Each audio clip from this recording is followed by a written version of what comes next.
Halo semuanya, selamat datang di Sun Smokers, channel tontonan favorit tetangga kamu yang suka main catur siang-siang di tengah lapangan. Halo cuy, apa kabar? Gimana kabar kalian hari ini?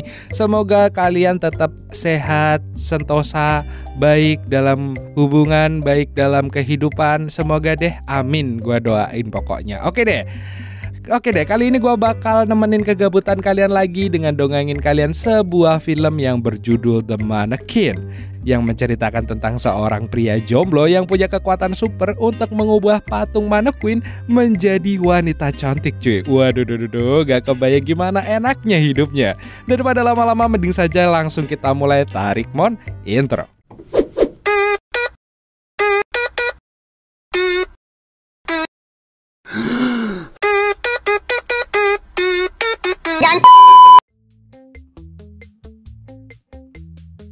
Di awal film kita akan diajak ke Mesir kuno. Terlihat seorang gadis cantik bernama Amy sedang bersembunyi dari ibunya di piramida pemakaman karena ibunya hendak menjodohkannya. Amy sama sekali tidak setuju dengan perjodohannya itu dan ia berdoa kepada para dewa untuk dipersatukan dengan cinta sejatinya di masa depan. Dan tiba-tiba gadis itu menghilang. Beratus-ratus tahun kemudian kita akan diajak ke Philadelphia pada tahun 1990-an. Terlihat seorang mas-mas yang bernama Jonathan yang merupakan seorang pematung. Saat ini dia sedang merakit manekin yang hasilnya sangat sempurna. Karena usaha dan dedikasinya yang tinggi sehingga membutuhkan banyak waktu untuk membuatnya. Dia sangat senang dengan hasilnya, tetapi bosnya memiliki pendapat yang berbeda. Jonathan mencoba menjelaskan pekerjaannya dengan penuh semangat, tetapi bosnya tidak setuju karena mengetahui bahwa dia telah mengutak-atik manekin lain, hingga akhirnya dia justru dipecat. Meski begitu, ia tidak sedih karena ia punya pekerjaan sampingan, yaitu penjaga balon pesta anak-anak. Saat dia membagikan balon-balon kepada semua orang, seorang anak kecil mendekat dan meminta balon terbesar. Karena anak itu sangat gigih, Jonathan pun memberinya sebuah balon. Tapi sialnya anak itu malah terbang ke bawah balon. Ternyata ia adalah anak dari bosnya dan seketika bosnya pun memecatnya saat itu juga. Walalalala. Jonathan tidak kenal kata menyerah. Tak lama kemudian ia mendapat pekerjaan baru, yaitu memahat semak mengikuti pola.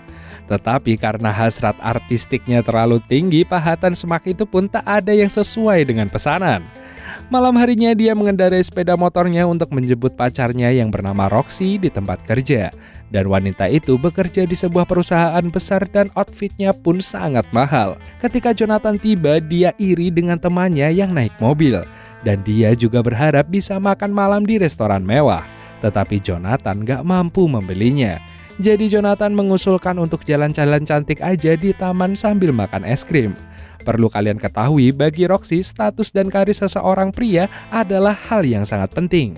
Dan setelah Jonathan menyampaikan bahwa dia telah dipecat dan jadi pengangguran, Roxy pun langsung memutusnya malam itu juga. Waduh, tentu saja hal ini membuat Jonathan menjadi sangat sedih dan yang lebih parah lagi, ia kehabisan bensin.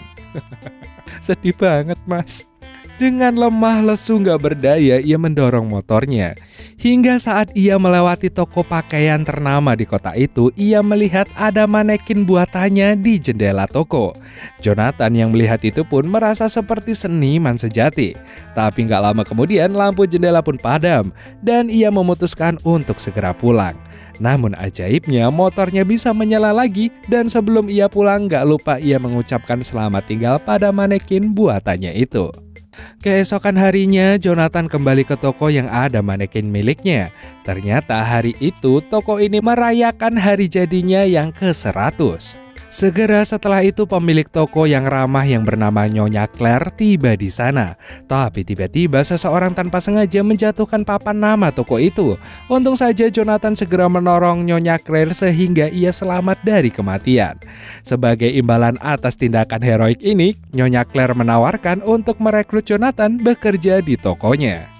Mereka lalu masuk ke dalam dan di sana Nyonya Claire menunjukkan keindahan dan fungsi seluruh area gedung dan memberitahunya tentang sejarah toko itu.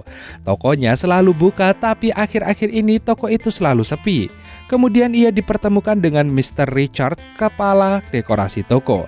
Toko mereka saat ini sedang bersaing dengan toko tempat Roxy bekerja dan ia memberitahu mereka bahwa bisnis Nyonya Claire berjalan dengan buruk. Jadi ia memaksa untuk menjual toko itu saja. Nyonya Claire lalu memperkejarkan Jonathan dan meminta Mr. Richard untuk menemukan sesuatu yang bisa Jonathan lakukan. Dan Richard memperkerjakan Jonathan sebagai pengepak biasa. Ia yang sedang mendapat pekerjaan baru lalu menelpon mantan pacarnya yaitu Roxy untuk memberitahu tentang pekerjaan barunya. Gadis itu tampak senang dan mereka akhirnya merencanakan kencan di restoran. Setelah itu Jonathan memastikan tidak ada yang mengikutinya dan mulai mencari manekin yang dia buat. Tapi usahanya tidak mudah karena Richard terus-menerus mengikutinya dan mengontrol apa yang dia lakukan. Akhirnya dia menemukan boneka cantik yang dia buat dan langsung jatuh cinta dengan karya seninya sendiri. Pada satu titik dari belakang muncul dekorator toko yang bernama Hollywood. Seorang pria dengan pakaian bling-bling dengan mudah berteman dengan Jonathan. Hollywood tidak mengolok-olok Jonathan yang berbicara dengan manekin. Dan sejak saat itu mereka mulai bekerja sama. Dan malam itu juga mereka membangun pajangan jendela dengan manekin buatan Jonathan. Jonathan kemudian bertemu dengan Kapten Felix di koridor utama. Ternyata ia dihampiri karena berada di lantai yang salah. Felix tampak tidak menyukai Jonathan sama sekali. Dan juga Felix tidak menyukai Hollywood. Apalagi kini ia harus menerima kenyataan bahwa Hollywood dan Jonathan bekerja sama. Jadi dia sangat kesal. Kemudian Jonathan kembali ke manekin yang dia buat dan terkejut ketika manekinnya ternyata bisa hidup coy. Dengan jiwa Amy. Amy kemudian menjelaskan bahwa para dewa mengizinkannya untuk hidup ketika dia sendirian dengan Jonathan. Dan Jonathan pun bingung dia sedang bermimpi atau sudah gila. Untuk membuktikan kepadanya bahwa dia nyata, Amy bahkan menembaknya dengan pistol paku. Jonathan lalu membelainya dan memuji kelembutan tangan yang sebenarnya ia buat sendiri. Keduanya kemudian berjalan di toko itu dan Amy memintanya untuk mendandaninya dengan pakaian yang berbeda setiap hari. Keesokan harinya dia terbangun di dalam etalase, sedangkan Amy telah kembali menjelma menjadi manekin plastik. Di depan mereka ada seorang gelandangan dan entah apakah semalam ia melihat Amy yang bisa hidup atau tidak. Jonathan dihampiri Roxy dan dia hendak bercerita tentang apa yang terjadi malam ini. Tapi ternyata Roxy ada di dalam mobil dengan seorang mas-mas yang sebenarnya hanya menganggap Roxy sebagai mbak-mbak open OB. Jonathan malah merasa bersalah karena tidak pergi makan malam dengan Roxy tadi malam. Ia bercerita tentang Amy, tapi Roxy mengira Jonathan sudah gila dan lalu pergi. Sementara itu, orang-orang mulai mengerumuni etalase tempat manekin Amy berada. Atas hasil tersebut, direksi menggelar rapat terkait Jonathan.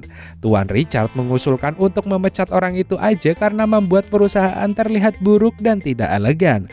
Tapi anggota dewan lainnya mengabaikan kata-kata Richard dan memberi Jonathan promosi karena bisa menyedot banyak perhatian. Richard sangat marah dan saat itu ia tahu bahwa Kapten Felix dan Jonathan memiliki hubungan yang tidak baik.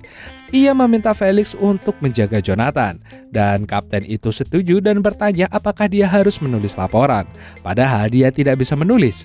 Felix dan anjingnya Rambo mulai mencari Jonathan. Sementara itu Amy kembali menjadi manusia dan mulai bersenang-senang dengan Jonathan. Dia mengatakan bahwa dia sudah pernah bertemu Christopher Columbus dan Leonardo da Vinci. Kemudian keduanya mencoba pakaian yang berbeda-beda di toko itu dengan sangat liar. Bersamaan dengan itu, Felix menyadari ada yang turun dari atas lift dan ia memutuskan untuk mengirim Rambo ke dalam. Tapi gak disangkanya anjing itu melarikan diri dari lift dalam sedetik saja. Rambo takut pada Amy dan Amy berubah menjadi manekin lagi setelah mereka bertemu sang kapten. Setelah itu, Jonathan dan kekasihnya itu mengatur etalase untuk keesokan harinya. Pagi pun menjelang, etalase kembali ramai hingga membuat Claire tercengang. Dia sangat senang memiliki orang seperti Jonathan yang bekerja untuknya. Jonathan bekerja di malam hari dan tidur di siang hari. Tapi kali ini tidurnya terganggu oleh telepon dari Roxy, mantan pacarnya yang ingin mengajak Jonathan untuk makan siang bersama. Padahal sebenarnya Roxy tidak melakukannya karena dia masih cinta dengan Jonathan, tetapi atas perintah bosnya. Sebenarnya bos Roxy ini ingin memikat Jonathan yang berbakat itu bekerja di tokonya bos Roxy. Jonathan pun datang tapi terlambat 1 jam. Tetapi Roxy tidak tampak kesal. Gadis itu mencoba merekrut Jonathan dan dia menjanjikan upah yang lebih tinggi daripada yang belum pernah ia bayangkan sebelumnya. Tetapi Jonathan memotong obrolannya dan mengatakan dia tidak tertarik. Dan dia bukan lagi pesuruh seperti dulu. Dia sudah memiliki pekerjaan favorit, pacar yang luar biasa, dan teman-teman yang sangat mencintainya. Jadi dia menolak Roxy lalu dia pulang. Sebelum pergi tanpa sengaja ia menyenggol waiters hingga membuat salah satu meja terbakar. Saat berada di toko, Felix memberitahu Richard bahwa hal-hal aneh terjadi di toko pada malam hari. Tapi Richard masih berfokus dengan dirinya yang tak menyangka bagaimana seorang anak laki-laki berubah dari pecundang menjadi dekorator paling terkenal di kota. Malam itu Jonathan dan Amy menghabiskan waktu bersama seperti biasanya. Tapi malam ini mereka kedatangan tamu. Bukan hanya Kapten Felix tapi juga Roxy dan pacarnya. Felix melihat Jonathan sedang mencium boneka Amy sembari menggodanya. Pada saat yang sama Roxy dan pacarnya memotret Jonathan. Kemudian entah karena apa Felix dan Jonathan akhirnya berkelahi dan dimenangkan oleh Jonathan. Beberapa saat setelah Roxy pergi dan Kapten pingsan, Jonathan dan Amy terus bersenang-senang menikmati waktu mereka bersama. Amy yang belum pernah terbang sebelumnya pun akhirnya mencoba untuk merasakan di malam itu. Ia terbang dengan mulus tapi sialnya ia mendarat tepat di atas Felix dan anjingnya Rambo. Toko pun segera dibuka dan kedua kekasih itu mulai bekerja. Desain jendela Jonathan terus menjadi berita utama. Dan omset toko itu pun langsung melonjak. Hal ini membuat CEO sebelah marah besar. Claire sangat terkesan dengan pekerjaan Jonathan dan tak lama setelah itu ia mempromosikannya menjadi wakil presiden departemen store. Claire kemudian juga memecat Richard dan Felix Maxwell atas tuduhan mereka terhadap Jonathan. Sementara itu, Roxy membawa foto-foto itu ke bosnya dan mengatakan bahwa foto-foto itu dapat menghancurkan hidupnya Jonathan. Di sisi lain, bosnya memiliki ide yang lebih baik. Dia ingin mengajak Jonathan bekerja untuknya. Karena Roxy gagal, satu-satunya cara adalah mencuri manekin Amy. Sementara itu, Jonathan memilih merayakan malam itu dengan mengajak Amy naik motor. Namun sebelum ia pergi, dia kembali didekati oleh Roxy. Gadis itu mengira Jonathan gila karena jalan-jalan sama boneka di sepeda motornya. Dia kembali memohon padanya untuk datang dan bekerja di kantornya Roxy aja. Tapi Jonathan kembali menolak. Ia bilang di tempat kerjanya sekarang banyak yang peduli padanya dan ada seseorang yang membuatnya merasa istimewa. Saat dia berjalan pergi, Roxy berteriak padanya bahwa dia akan menyesalinya dan dia telah membuat kesalahan besar. Ternyata Richard sekarang bekerja di kantornya Roxy dan bersama-sama mereka berencana untuk pergi ke tokonya si Jonathan untuk mencuri Amy. Richard dan Felix mengikuti Jonathan dan Amy berkeliling dengan sepeda motornya. Mereka melihat maneken itu mulai mengejek Felix. Karena emosi, Kapten Felix mulai mengejar tapi dia kehilangan kendali mobil dan mereka terjebak di antara dua bangunan. Akhirnya Jonathan dan Amy menikmati waktu mereka berdua di toko kosong itu. Sebelum matahari terbit, Amy berjalan menjauh darinya untuk duduk di atalase. Namun Richard dan Felix juga datang untuk mencuri Amy. Tapi masalahnya mereka tak tahu manekin Amy yang mana. Daripada kelamaan, mereka akhirnya mencuri semua manekin wanita di toko itu. Tapi mereka tidak menyadari bahwa mereka sedang diawasi. Keesokan paginya Jonathan terbangun dan dia diberitahu tentang pencurian itu oleh Hollywood. Jonathan langsung curiga pada perusahaan saingan sebelah. Tanpa pikir panjang ia ke sana bersama Hollywood. Pencurian Amy tentu saja untuk memeras Jonathan agar mau bekerja dengan mereka. Tetapi dia ingin diberitahu dulu di mana Amy berada. CEO pun langsung memberi Jonathan tawaran pekerjaan tetapi Jonathan langsung menghajar Richard. Felix mulai mengejar Jonathan dengan anjing barunya yang bernama Terminator. Kapten memerintahkan anjing itu untuk menyerang Jonathan tetapi ternyata si anjing itu malah lari ke tempat lain. Roxy yang marah membawa boneka-boneka itu ke gudang belakang untuk menghancurkannya. Ia memasukkannya ke mesin penghancur besar. Jonathan pun mengikuti Roxy saat Hollywood menahan para pengejar dengan selang pemadam. Seorang petugas melihat Jonathan melompat ke rel penghancur untuk menyelamatkan Amy yang perlahan-lahan memasuki mesin itu. Dan Jonathan meraihnya dengan ajaib. Amy bisa hidup kembali dan meraih tangannya Jonathan. Saat dia menariknya keluar, petugas kebersihan yang melihat itu langsung mematikan mesin penghancurnya. Dan setelah itu Amy menyadari bahwa dia hidup kembali dan bebas dari kutukan kunonya. Dan dia berterima kasih pada para dewa karena telah menyatukannya dengan cinta sejatinya. Jonathan lalu bersumpah untuk mencintainya selamanya. Sementara si petugas masih bertanya-tanya dengan apa yang dia lihat di depan matanya itu. Gak lama kemudian Hollywood tiba dan ia menyadari bahwa Amy selama ini memanglah hidup. Kemudian para penjaga, Felix, Richard, dan bos mereka memasuki ruangan bersama dengan beberapa polisi. Jonathan pun ditangkap, tapi tiba-tiba Claire datang dengan membawa rekaman CCTV yang berisi Richard dan Felix yang menyelinap ke Prince and Company, tempat Jonathan bekerja untuk mencuri Amy. Polisi itu pun langsung menangkap Felix, Richard, dan bos mereka, yang kemudian masih sempat-sempatnya memecat Roxy saat ia dibawa pergi oleh para polisi. Jonathan menyadari bahwa rekaman itu mungkin aja menunjukkan saat ia sedang walalalala dengan Amy. Namun Claire mengatakan kepadanya untuk tidak khawatir tentang itu. Beberapa hari telah berlalu dan Jonathan serta Amy akhirnya menikah di jendela toko Prince and Company. Claire menjadi pengiring pengantin bersama Hollywood. Banyak sekali pejalan kaki yang menyaksikan mereka bertukar mengucapkan ikrar pernikahan dan filmnya pun tamat.